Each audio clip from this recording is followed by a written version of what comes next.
Professor Melly Mail, the Hood Postman. Stop by the mail room. Click the notification bell so you get this dope content when it drops. It'll feel like the 1st and the 15th.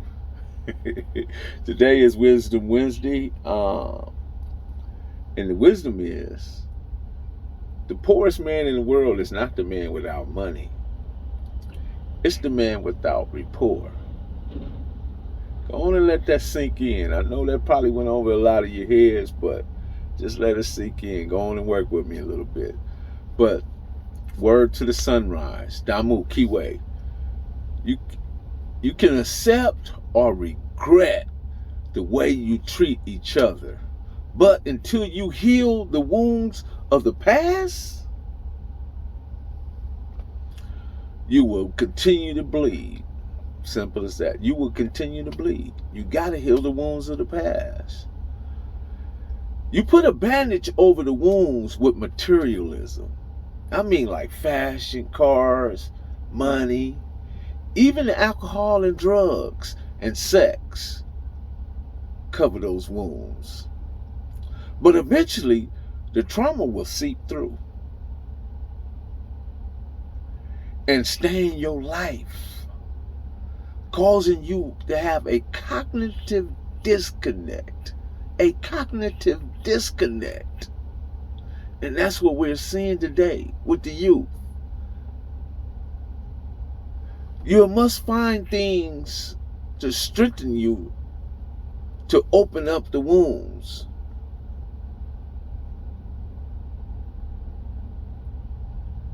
Stick your hand inside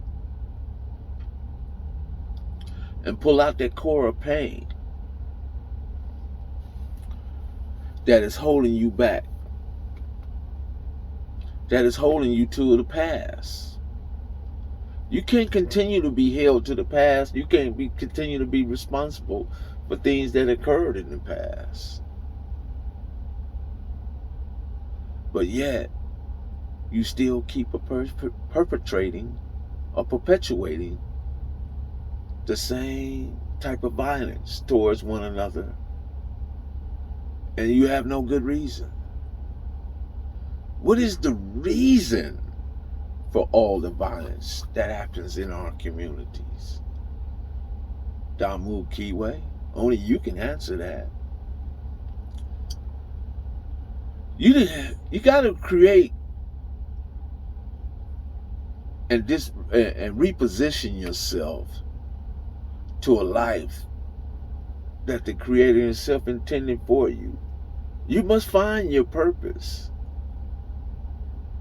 And your purpose is defined by positive things that you place in your life. And you feel good about them. And you begin to build on that.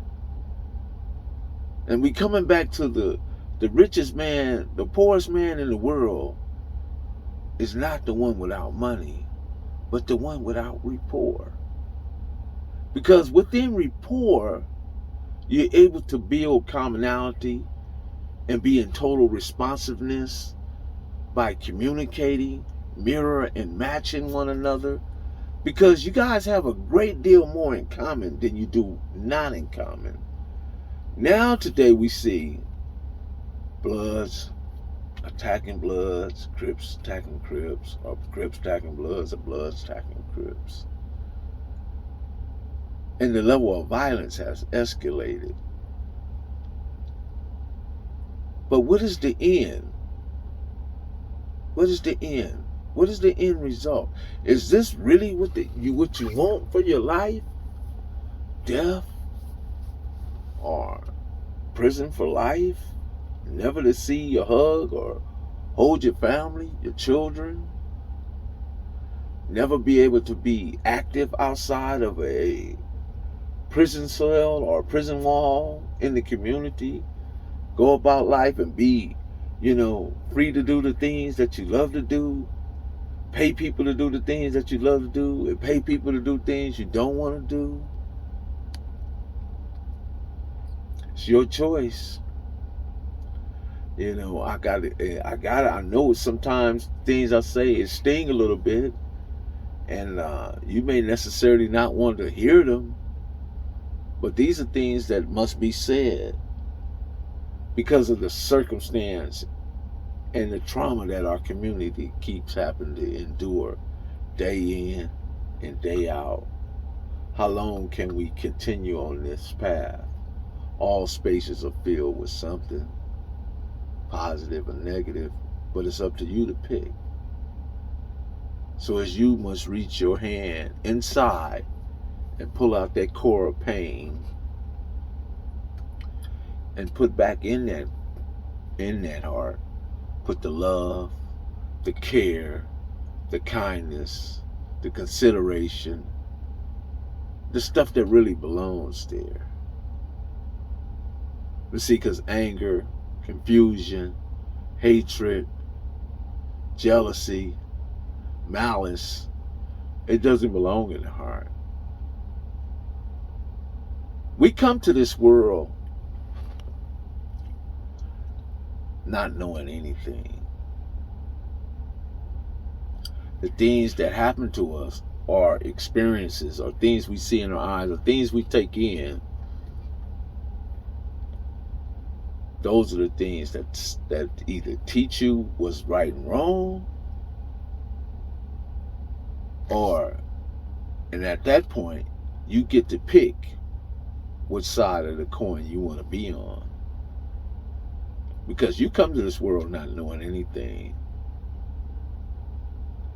Environment teaches, people teaches, experience teaches. Even the government is responsible for teaching you to a degree based on the education system that they set up. But is that really embracing, enduring? Is that system that they set up for you has it helped you to elevate? Has that education system gave you the substance and the things you need? Because a lot of things didn't get taught. They didn't teach you how to run no business. They didn't even look at you in a way to where they determined whether you was academic, mechanical, or you just was good with your hands. They didn't do none of that. They kind of force-fed you an education that was not conducive to who you were as melanated people. Sort of like what they did, the same thing with religion.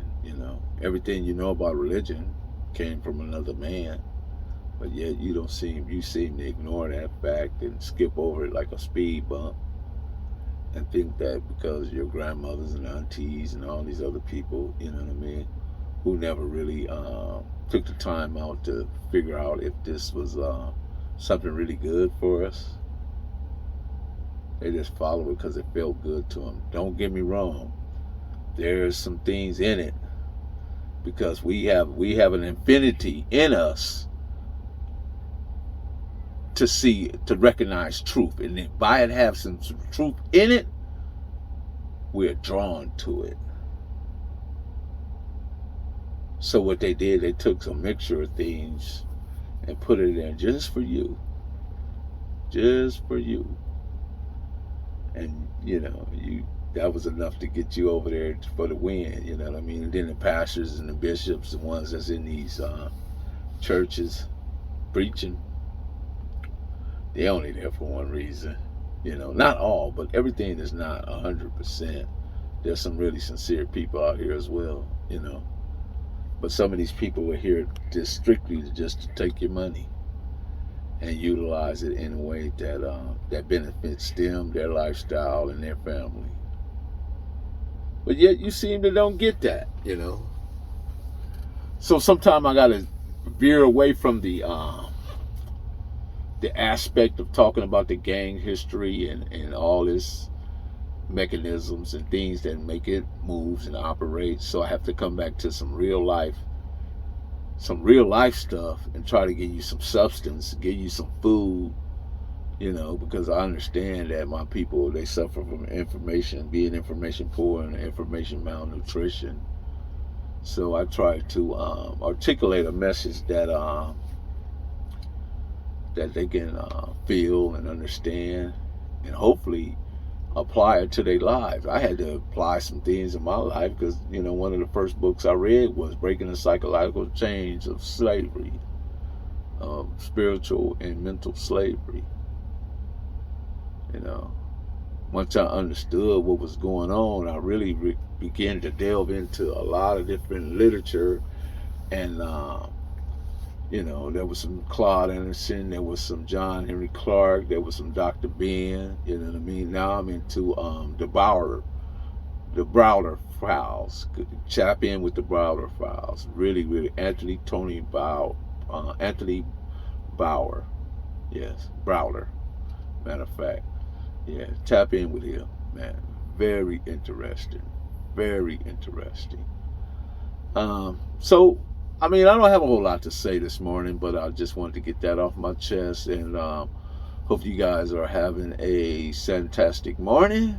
As for me, you know me, I'm just here to meet the challenge, and I think I'll be going live again Friday, but should be sure to, you know, click the notification bell, like, subscribe, and share.